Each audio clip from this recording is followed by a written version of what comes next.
အားလုံးပဲမင်္ဂလာပါအခုဒီမှာပေါ့နော် AZ မှာပေါ့နော်ဒီလိုမျိုး deadline တွေကိုညီအောင်ပေါ့နော်ဘယ်လိုမျိုးလုပ်ရလဲဆိုတော့မေးထားတာလေးကိုကျွန်တော်အတူလိုက်လို့ကြည့်ရအောင်ပေါ့နော်ဒီမှာ AZ မှာပေါ့နော်ကျွန်တော်အဓိကပြန်မယ်ဒီလိုလေးညီအောင်ပေါ့နော်ဒီမှာမညီဘူးဖြစ်နေတာပေါ့နော်ညီအောင်ဘယ်လိုလုပ်အောင်လဲပေါ့နော် Okay ဒါဆိုရင်ကျွန်တော်တို့မှာ AZ ကိုတွားလိုက်မယ်ပြီးသွားရင်ကျွန်တော်တို့ပြောင်းခြင်းနဲ့ဒီမှာပေါ်ခြင်းနဲ့ cell ခွက်လေး select လုပ်ပေါ့နော် select လုပ်ပြီးရင်ကျွန်တော်ဒီမှာ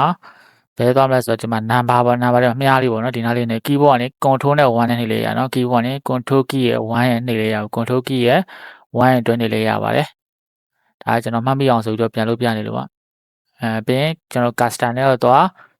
ဒီမှာရရမယ့်စလုံးလေးကကျွန်တော်တို့keyboard ကနေရရမယ့်စလုံးလေးက shift key ရဲ့2ကပေါ့နော်2က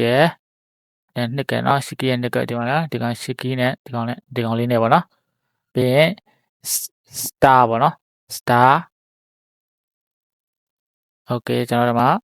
shift star ပြီးရင်ကျွန်တော်တို့မှာ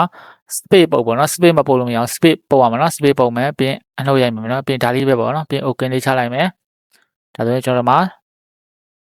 test line လေး auto ရပါပြီနော်ဒီမှာအနှုတ်လေးတွေပေါ့နော်ညီွားပြီပေါ့နော်အနှုတ်လေးရတယ်တကယ်လို့ပဲကိုကကျွန်တော်တို့ကဒီလိုမဟုတ်ဘူးအနှုတ်အတန်းရှိလို့ခြင်းတယ်ဆိုတော့နောက်တနည်းဒီလမ်းပေါ့နော် select လုပ်တယ်ကိုပြောင်းတဲ့ cell ကို select လုပ်တယ်ပြီးရင် control နဲ့1နဲ့နှိပ်လိုက်မယ်ကျွန်တော်ကတော့တော့မြန်မြန်ပြီးရင် custom နဲ့ကိုသွားပြီးရင်ကျွန်တော်တို့ကဒီမှာခုနလိုပဲ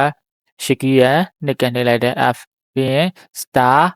ပြီးရင်အနှုတ်ပေါ့နော်ပြီးရင်ကျွန်တော်အဲ့မှာ space bar မပုတ်ထားဘူးပေါ့နော် space bar မပုတ်ဘူးပြီးရင် okay လေးနှိပ်ချလိုက်ရင်ကျွန်တော်မှာ test line တွေရပြီပေါ့နော်ဒီမှာကျွန်တော်မှာ space တွေပုတ်ထားလို့ပေါ့နော် space မပုတ် space ပုတ်ထားလို့ပါ space မပုတ်ဘဲနဲ့သွားကြည့်ပါပြီးရင်အဲ့လေးခောက်ချလိုက်ဒီမှာ test line တွေရသွားပြီပေါ့နော်ကျွန်တော် test line တွေဒါကျွန်တော်လုပ်ငန်းဝင်ကြရင်လိုပါတယ် okay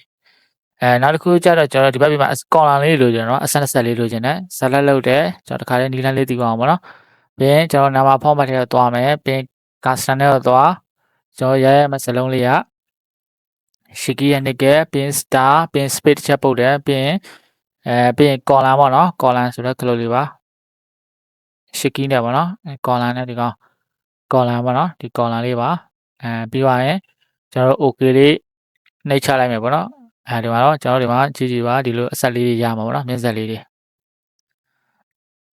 နော်ဒီလောက်ဆိုရင်အဆင်ပြေမယ်လို့ထင်ပါတယ်အားလုံးပဲလိုက်လို့ကြည့်ကြပါ